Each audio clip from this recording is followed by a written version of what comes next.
a lot of contestations in KwaZulu-Natal. 20 voting stations as of this morning were not open because of protest action, but the IEC saying that those have since been opened. Now, Ayanda, where you are, there's been some areas where people could not even vote because of issues that were not even related to the elections. And this is where we're bringing Ayanda Mhlongo, who is coming to us live from the Results Operations Center in KwaZulu-Natal. Ayanda? Yeah, very good morning to you, Bongo, and good morning to our viewers at home. And we're coming to you from the Results Operating Center here in Mayville, Durban, where I must say at the moment it is pretty quiet here at the Rock. In fact, we were the first to arrive here, and very different this year around, I must say, Bongo, that in the past elections, if we go back to 2016 and 2019, by the time we arrived at the Rock in the early hours of the morning, especially after counting would have started in the previous night, it was or has in the past already been busy with the results also starting to come through. But as you see in the morning, this is the results board here at the Rock, and there aren't still any results that have come through. Of course, in terms of the preparations or the plans of the IEC here in the province of KwaZulu-Natal, the results that are going to be captured and coming through here are going to be the results in the province of from the province, but in the different municipalities and in the districts, that is where the results from the wards are going to be captured. So IEC officials and political parties are going to be based at the municipal offices across the province of KwaZulu-Natal. And here at the Rock, another change that we've seen this year around, and of course this is due to COVID-19 and the fact that the numbers of people that were permitted to be here in the main hall had to be reduced. This time around, the political parties, which we would also see eagerly watching the results board, they have now been accommodated in a venue just next door to where we are. But again, this morning, none of the political party representatives have arrived at the venue to start seeing the results as they come through. Of course, I do suppose that in the next hours or so, we will start to see them coming through as they monitor the results. But just to give a bit of an update, Bongiwe, to our viewers in terms of where we left off last night. Yes, the results have not yet started coming through in KZN, but from the last briefing that we got from the IEC, which was at about 4 p.m. yesterday afternoon, 1.2 million of the 5.4 million registered voters in KwaZulu-Natal had cast their votes, and this was in addition to the 107,000 special votes that had been cast during the weekend. And of course, the IEC, of course, are reporting that during the course of the day, there was some challenges with the voter management device that went offline. And so there were those votes that were cast within a 30-minute period that were not yet captured. But the final results that we had by yesterday afternoon from the IEC was 1.2 million votes had been cast in the province of KwaZulu-Natal. Of course, you spoke about the problems and some of the challenges over the past 2 days on Saturday and Sunday during the special votes, where we saw a number of voting stations being unable to open on time and some not opening at all. As of yesterday, one voting station in Umzinto, as follows the weekend's protests, did not open. In fact, IEC officials had to then find an alternative venue in that area. And so when I asked the IEC in terms of after they'd found that alternative venue, whether or not they'd seen people come through to vote, those numbers were not yet readily available. There was a lot of threats and fears by community members in that area, but what they could confirm to us at the time was that in that ward, they had administered only 36 home visits, but they were not too sure in terms of those people that had planned to go to the voting stations, whether or not they did go through the voting stations. Of course, other problems that we encountered in the province of KwaZulu-Natal in areas like Camperdown, where we remember from Saturday, 8 voting stations there were disrupted, and one voting station, which was a creche, was torched in the morning. Of course, also there, fears from community members, as my colleague was reporting them, Londe Kadebe, had said that there were threats, and a lot of people then, as a result, fearing and turned away from voting. Other areas as well, where there were pockets of a disruption include Jozini in the northern parts of KwaZulu-Natal, KwaMaphumulo area, as well as the Thukela district. So there was those incidents which, of course, in those areas may have prevented people from going through to the voting stations due to fear. And, of course, if you look at the build-up to the elections and the interactions that we had with communities on the ground as we were crisscrossing the province of KwaZulu-Natal, already there picking up that there were mixed reactions. Some people were very eager to cast their votes, but this time around, in areas where we had previously visited in the 2011 local election, the 2016 election, and in the 2019 national election, in areas where previously people were very keen to cast their votes, this time around, a different mood. This time around, people not happy with issues around service delivery in the state and the state of the areas in which they live, and many people saying that they were not too sure. Others were adamant that they were not going to cast their votes. Of course, also this time around, a big factor is the number of political parties that have been contesting the elections here in the province of KwaZulu-Natal. And just to look through the numbers, 78 political parties contesting the elections in the province of KwaZulu-Natal. If you go back to 2016, there were 37 parties, and in 2011, there were 28. Another interesting this time was the independent candidates. As we know that KwaZulu-Natal had the highest number, the record number of independent candidates at 334 across the province of KwaZulu-Natal. If you look back at 2011, the number of independent candidates were contesting the elections in the province stood at 109. In 2016, 207. And as I said, in this time, in this election, 334. And most of those independent candidates contesting the election here in the Ethekwini Metro, where there were 53 independent candidates. Just to talk more about what we saw yesterday, and I know a lot of people are already speaking up about the voter turnout. Of course, while these results that are still coming through are still preliminary results, but people are already starting to talk about the voter turnout and the numbers of people that have visited the voting station. Some saying that it looked very dismal in some areas where we've previously seen a high voter turnout, a number of people that come out to vote. Let me now bring in my guest, Professor Bheki Mngomezulu, our political analyst, just to speak about yesterday. I know, thanks very much for joining us, Prof, this morning. I know that we're not yet, our results as we see are not yet in, as we wait to see. And it's going to be interesting. And I remember, Prof, in the last election, you said this election is going to be very, very interesting, not only for the province of KwaZulu-Natal and the country,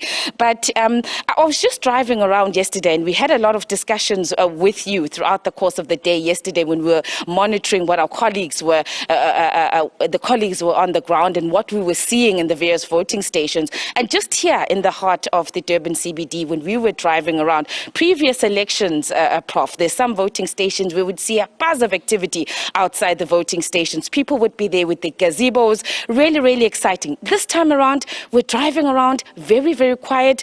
People were either at work, others just enjoying the public holiday. They seem to just be a different mood this time around.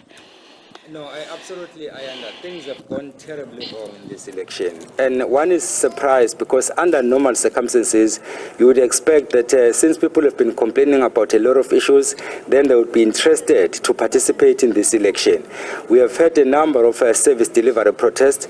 So ordinarily, when people protest, there is something that is a trigger. So then the only way you can deal with that particular causal factor is to go and cast your vote. But unfortunately, this is not what we are seeing this time around. And the fact that we have so many political parties contesting this election means that we should have seen a number of people coming to cast their vote. And the fact that we have so many independent candidates gives you the impression that people are in fact prepared to change the status quo. But then you can't change the status quo when you are complaining outside of the voting station, because the only way you can have your voice heard is to go and cast your vote. So it's very interesting indeed. But then one thing I can guarantee is that once the elections are done and dusted, the same protests are going to erupt, and then people will be saying that we don't want this councillor, we don't want this mayor. The question is, where were you? Because you had an opportunity to elect someone of your choice, but then for some reason you were not able to do so. It's very concerning. The hope, Prof, was that the country would deliver a free and fair election, but also peaceful, specifically in a province like KwaZulu-Natal. But we've seen, and of course it's not the first time, but we saw disruptions in a number of areas in the province of KwaZulu-Natal, but even more concerning would have been threats to community members for them to not go out. One, yes, you can protest, but when people are now being threatened and unable to get to the voting stations, even if they wanted to, I think that would be quite a different, something that we haven't seen. We've seen protests, but people actually being threatened not to go to the voting stations would also be disappointing. No, indeed, it's a serious concern. I heard, for example, that one of the party leaders in the name of Kananem Mdletshe was in fact one of the victims. It's something that is regrettable at this time and age where you find that people demonstrate intolerance. Because under normal circumstances, looking at the number of years that have gone past since we had our first election, you would have expected that people would be politically mature, but this is not the case. I think for me, what is lacking is political education. Firstly, amongst political leaders themselves, but then secondly, amongst the electorate. If you are protesting, it's fine, it's enshrined in the Constitution. But then your protest should not interfere with my own rights. Because if for example, I don't want to participate in the election for one reason or the other, which is wrong, by the way, but then if I've decided not to vote, then it means that I have to stay at home, not to go out there and disturb other people. Because if I do that, basically, I'm tampering with your own right, because it's your decision to go and vote as much as it's my decision not to vote. So these protests are unwarranted, and the intimidation also is not warranted, because in terms of a democratic consolidation, you expect that people should be able to exercise their right without necessarily fearing for their lives. It's very unfortunate. And the sad part of it is that some or most of these incidents are reported in KwaZulu-Natal. So it sends wrong signals. There is something terribly wrong that we are not doing right as a province. So I think that going forward, this is one issue that we need to attend to. All eyes today, Prof, are going to be on the results as we await them to come through in the province of KwaZulu-Natal. But from what we have already observed with the low number of people that have actually been going to the voting stations, and we saw this over the 2 days during the special voting process as well. And I take, for example, we had over 77,000 people who had applied to for the special vote, but only about 36,000 of those actually going to the voting stations. Now, these are the people who actually gone out, registered to apply for the special vote, but ended up not going to the voting station. So already the IEC of yesterday concerned about those numbers, and they were hoping that those people would then opt to vote yesterday. But this goes to show, Prof, as you say, concerning about the numbers. You're mentioning something about what this means now for the bigger parties, the more established parties, the ANC, the DA, the IFP here in the province of KwaZulu-Natal. And you said, talking about a low voter turnout favors the smaller parties. Indeed it does, because we know that there are old political parties that have been contesting one election after the other. So whenever you have an increased number of new political parties, whenever you have an increased number of independent candidates, ordinarily they eat up on your old political parties. So they will be the biggest losers. Then in the event that you have a low voter turnout, like we are seeing right now, because we've been getting reports from across the country, including KwaZulu-Natal, of course. So if you have a low voter turnout, it means that the main victims would be your old and bigger political parties. In this case, the ANC has done well in the previous election, even though in 2016 it did well, but then numbers went down. So you might see a worse situation this year, simply because the voter turnout is not at the level where we expect it to be. So if there is a low voter turnout, then chances are the bigger parties are going to be the main losers. Then the new parties will be getting 1 or 2 votes there, and most of those votes will be what I would classify as spoiled votes, or votes that have been just thrown into the dustbin, because you'll find that a new party has managed to garner support from a few people, but then those votes are not enough to give that particular party a seat, nor does that number give an independent candidate a seat. So those votes have been wasted. But then because they were taken from the old political parties, a party that had a potential to run a municipality on its own will then be forced into a coalition, which I describe as a disaster for the country, because coalition governments will not work in South Africa, at least not for now. Yeah, certainly. And here in the province of KwaZulu-Natal, many of the political parties or the main political parties not yet ready to discuss matters around coalition or who they will want to make agreements with moving forward. But a lot of focus, obviously, this time around, Prof, is going to be on the metros. And here in the Ethekwini metros, a metro hotly contested metro. We see 50 parties that are contesting here in Ethekwini and 53 independent candidates. But I just want to, we'll talk about the metros a little bit. I just also want to focus on other areas outside of KwaZulu-Natal. Let's look at the Zululand district, for example. It's also a very, very hotly contested district, has been under the control of the IFP, but we've seen the ANC also wanting to make inroads to that area. How is it looking? How do you think the ANC is going to fare there, considering the challenges that they've had in the province of KwaZulu-Natal? Internal squabbles, as you said, Prof, has also led to them being unable to grow in areas like the Zululand district. No, the Zululand district is a very interesting area for a number of reasons. One, we know that there was a time when the late Kamakwaza Msebi made inroads in that area.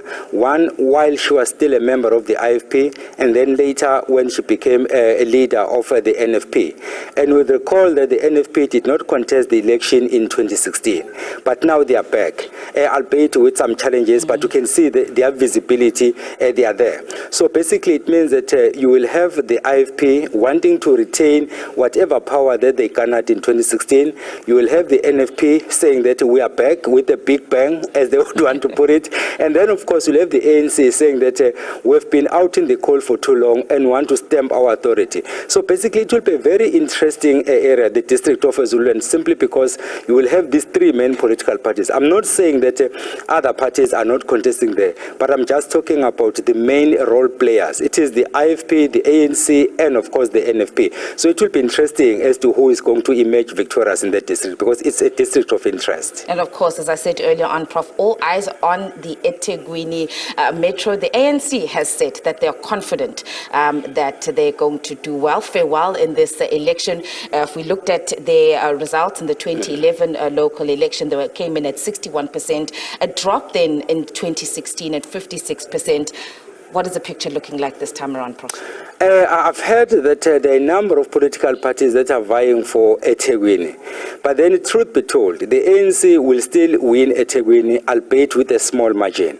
The numbers have been going down, as you correctly pointed out, if you compare 2011, 2016, and then even in the 2019 national and provincial government election, the numbers went slightly down. So in all likelihood, Ethekwini numbers will be going down, but then I still see the ANC winning that one. I've heard that Herman Mashaba has indicated that he wants that municipality, which I don't see it happening, of course. And then we have the EFF also spelling out that they want Ethekwini. But the reality of the matter is that the contest, the main contest, for me, will be between the ANC and the IFP, because we have seen that the IFP has upped its game and it wants to have at least more seats than it had in 2016. But I don't also see the IFP taking over Ethekwini from the ANC. Prof, thank you so much for your time, and I know you're going to be with us throughout the remainder of the day. And speaking of the IFP, with its 10 seats here in the Ethekwini Council, and of course they have also said that they want to increase the number of seats that they have here in the Ethekwini Metro. Certainly a lot more that we're going to be discussing as we await the results that are going to be coming through from the province of KwaZulu-Natal. But for now, let me take things back to you, Bongiwe. Well, Ayanda, it doesn't look like it's going to be a clean sweep for the ANC in the Ethekwini Metro if Obabum Gomezulu's, words are anything to go by. And the ANC in the province is really not looking to really hear that, because I think for them, they are hoping to really bag that particular metro in a clean way without going to a possibility of a coalition or even by a small margin, which could leave it vulnerable in the next local government election. But let me thank you there, our colleague Ayanda Mhlongo, who was just bringing us up to speed with what has been happening in KwaZulu-Natal.